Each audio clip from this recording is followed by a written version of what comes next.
মাকে হারানোর পর বোঝা যায় মায়ের কথা। যে সকালে তুমি ঘুম থেকে উঠতে মায়ের ডাক শোনার জন্য, আর সেই ডাক চিরদিনের জন্য থেমে গেছে। যে হাতে তোমার জন্য খাবার বানাতেন, ভালোবাসা দিয়ে মাথায় হাত বুলিয়ে দিতেন, আজ সেই হাত মাটি নিচে। যখন মা বেঁচে ছিলেন তুমি হয়তো বলেছ, মা আমি ব্যস্ত আছি, মা পরে কথা বলবো। কিন্তু আজ তুমি সময় পেলেও আর সেই কথা শোনানোর মানুষটি নেই।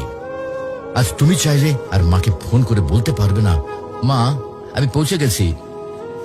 আজ তুমি ঘরে ফিরলেও আর কেউ দরজায় দাঁড়িয়ে হাসি মুখে বলবে না, টেবিলে খাবার রাখা আছে, খেয়ে নিস বাবা। মাকে হারানোর পর বোঝা যায় তিনি শুধু একজন মা ছিলেন না, তিনি ছিলেন ঘরের আলো, জীবনের দোয়া আর হৃদয়ের শান্তি। এখন বুঝতে পারো মা যে বারবার নামাজের কথা বলতেন, ভালো মানুষের সাথে চলতে বলতেন, এগুলো তোমার জন্য কত বড় উপহার ছিল।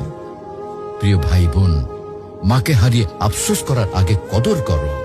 মায়ের হাতে চুমো দাও, তার জন্য দোয়া করো, তাকে জড়িয়ে ধরো যতদিন তিনি আছেন।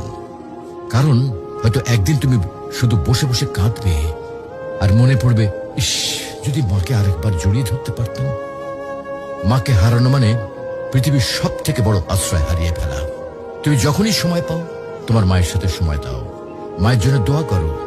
মা যদি আজকে ইহলোক ত্যাগ করেন তাহলে তিনি আর ফিরে আসবেন না। মাকে ভালোবাসো, তার মনে কখনো কষ্ট দিও না।